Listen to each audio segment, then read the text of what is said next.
So hello guys, welcome to U Chemix channel. तो आज के हम इस वीडियो में डिस्कस करेंगे जैम 2020 का एक एनईटी का प्रॉब्लम। देखो, जैम 2020 का मैंने एक और एनईटी का प्रॉब्लम डिस्कस किया अपने प्रीवियस वीडियो में। आप जाके मेरे चैनल की प्लेलिस्ट में आप उसको देख सकते हैं। लेकिन ये प्रॉब्लम भी एक काफ़ी अच्छा प्रॉब्लम है जो मैं डिस्कस करने जा रहा हूँ। देखो, ये प्रॉब्लम देखने में आसान है लेकिन ये काफ़ी कंसेप्चुअल प्रॉब्लम है। दो तीन कंसेप्ट को मिला के ये प्रॉब्लम पूछा गया था और ये काफ़ी लोगों का गलत भी हो गया था। देखो, ये क्वेश्चन आखिर मोमेंट तक इस क्वेश्चन से आप ध्यान नहीं हटा सकते। आपको बताता हूं मैं कैसे। देखिए, ये क्वेश्चन क्या था। The Maxwell distribution of speeds of gas at 300 kelvin is given below. देखो, हमारे पास एक distribution function, Maxwell distribution function versus speed of gas के बीच में एक प्लॉट खींचा गया था और हमें इस गैस का मोलर मास फाइंड आउट करना था इन ग्राम पर मोल। तो देखो, सबसे पहली बात, बहुत सारे बच्चे यही नहीं जानते हो कि जो ग्राफ है वो कौन से स्पीड के लिए खींचा गया था। Yes, I am right. देखो, कोई भी जो गैस मॉलिक्यूल होता है वो तीन टाइप के स्पीड पॉजेस कर सकता है। तीन टाइप के स्पीड कौन कौन से होते हैं? Most probable speed, RMS speed and average speed. तो ये कौन सा स्पीड है, कौन सा स्पीड का ये ग्राफ प्लॉट किया गया है? तो आपको बताना चाहूंगा, ये प्लॉट किया गया है वो मोस्ट प्रोबेबल स्पीड का प्लॉट किया गया है। तो मैं कैसे बता पा रहा हूं ये? तो देखो, ये जो ग्राफ है ये बनता है काइनेटिक थ्योरी ऑफ गैसेस का सहारा लेके। आप काइनेटिक थ्योरी ऑफ गैसेस अगर अच्छे से पढ़ेंगे तो आप देखे होंगे कि ये ग्राफ प्लॉट होता है और ये ग्राफ मोस्ट प्रोबेबल स्पीड का ही होता है। आरएमएस और आप एवरेज स्पीड का आप ग्राफ नहीं पढ़ते हैं काइनेटिक थ्योरी ऑफ गैसेस में। ये दोनों तो मॉडिफाइड वर्जन है इसी ग्राफ के। तो मतलब मेन ग्राफ जो हमें मिलता है काइनेटिक थ्योरी ऑफ गैसेस से वो यही ग्राफ होता है जो कि है मोस्ट प्रोबेबल स्पीड का ग्राफ। तो डिस्ट्रीब्यूशन फंक्शन को हम एक और तरीके से लिख सकते हैं, 1/n dn/du। इसका मतलब ये होता है कि the fraction of molecules occupying a particular speed. तो देखो, मान लो डिस्ट्रीब्यूशन फंक्शन का, मान लो यहाँ पे कुछ मैं वैल्यू लूं और इसको मैं यहाँ मिलाऊं, तो इसका मतलब क्या होगा कि इतने फ्रैक्शन के मॉलिक्यूल 500 मीटर पर सेकेंड की रफ्तार से आगे बढ़ रहे हैं या चल रहे हैं या मूव कर रहे हैं या कोलाइड कर रहे हैं, कुछ भी हो सकता है गैस मॉलिक्यूल में। इसका मतलब ये होता है कि the fraction of molecules occupying a particular speed. देखो, ये जो फैक्टर है वो कोई भी गैस के लिए चेंज नहीं हो सकता होता है। कोई भी गैस के लिए ये फैक्टर चेंज नहीं होता है। क्यों? क्योंकि देखो, ये बता क्या रहा है, मतलब फ्रैक्शन ऑफ मॉलिक्यूल्स बता रहा है गैस का। तो अगर कोई भी तुम गैस लोगे तो हर गैस में कुछ ना कुछ पार्टिकल्स मूव करेंगे कुछ ना कुछ पर्टिकुलर स्पीड से।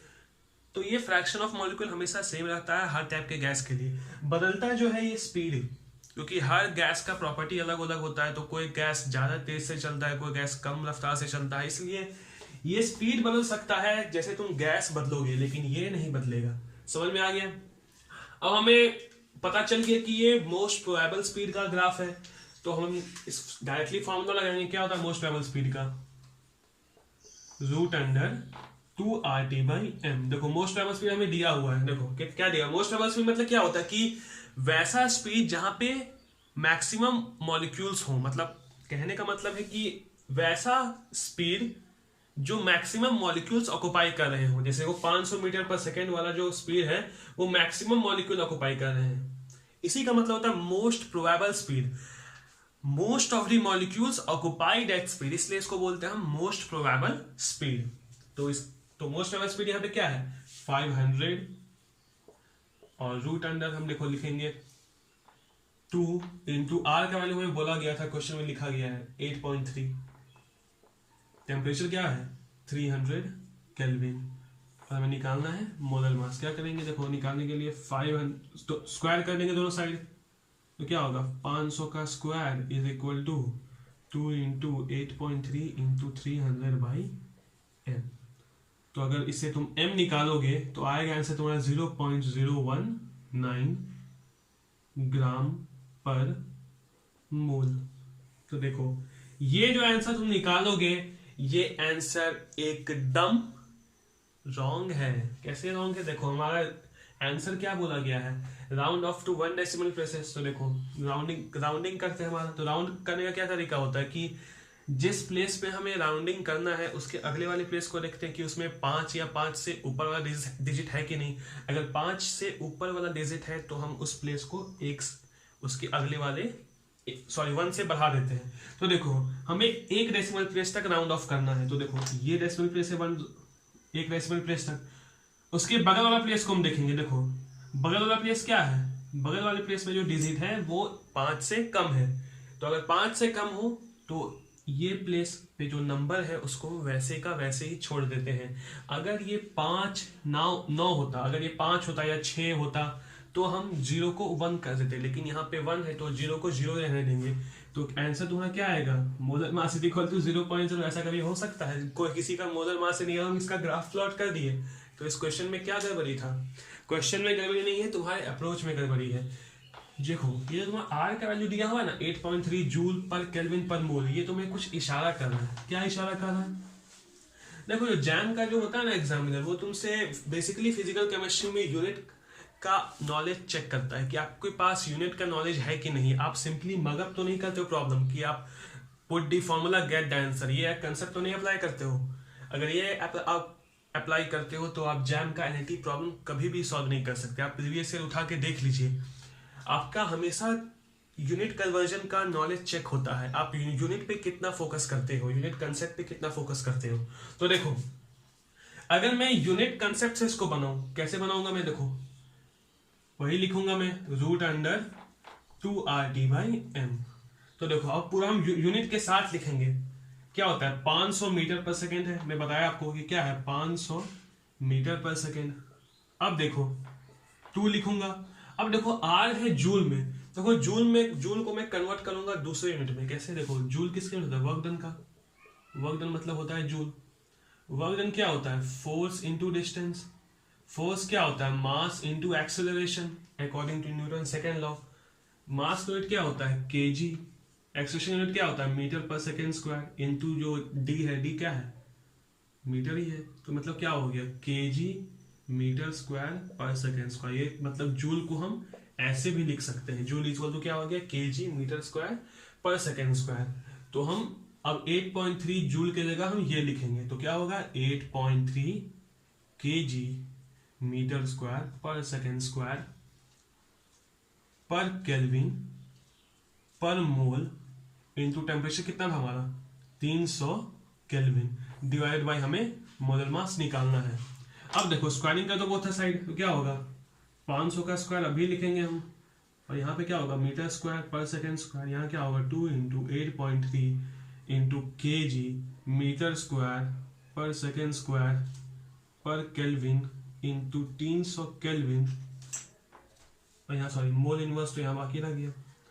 तो देखो पर केल्विन केल्विन कर ही आएगा, मीटर स्क्वायर पर सेकेंड स्क्वायर मीटर स्क्वायर पर सेकेंड स्क्वायर ये भी कट गया। तो बस बचा क्या? और वो नीचे में मोल है, सॉरी। तो मोलर मास कैसे निकलेगा हमारा? इसको मैं हटा दूं, 2 इंटू 8.3 केजी पर मोल डिवाइडेड बाई क्या होगा? 500 का स्क्वायर। तो ये जो तुम्हारा निकलेगा, तो मैं निकाला ही था, क्या निकला था? 0.019।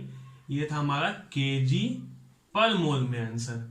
लेकिन हमारा आंसर पूछा किस में था जैम में? ग्राम पर मोल में। तो इसको हम 1000 से मल्टीप्लाई कर देंगे।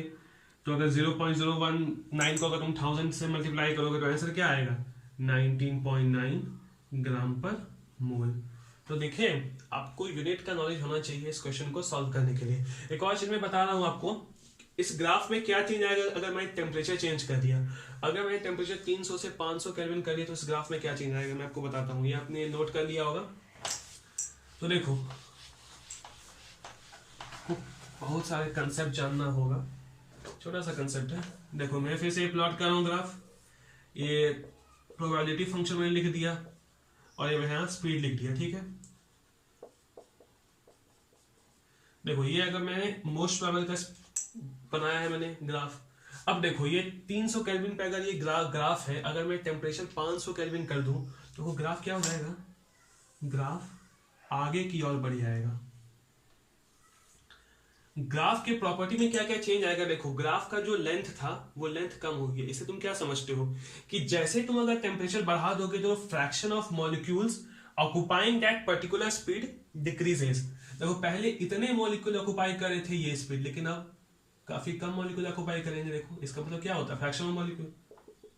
पहले इतने मॉलिक्यूल ऑक्युपाई कर रहे थे ये स्पीड, लेकिन अब इतने ही मॉलिक्यूल ऑक्युपाई करेंगे ये स्पीड। तो देखो क्या हुआ? ग्राफ का हाइट भी डिक्रीज हो गया, फ्रैक्शन ऑफ मॉलिक्यूल भी कम हो गया, और क्या हो गया? ग्राफ का विड्थ भी इंक्रीज हो गया। तो मतलब एक ग्राफ का क्या हुआ है प्रॉपर्टी में चेंज, एक विड्थ इंक्रीज हुआ है और ग्राफ का जो हाइट है वो डिक्रीज हुआ है, लेकिन स्पीड बढ़ गया। देखो स्पीड यहाँ पे क्या था, मान लो यहाँ पे 500 था, तो ऑब्वियसली सी बात है यहाँ पे होगा 700 या 800 कुछ भी होगा, तो स्पीड बढ़ गया है। तो समझ में आ गया। तो यही मैं आपको बता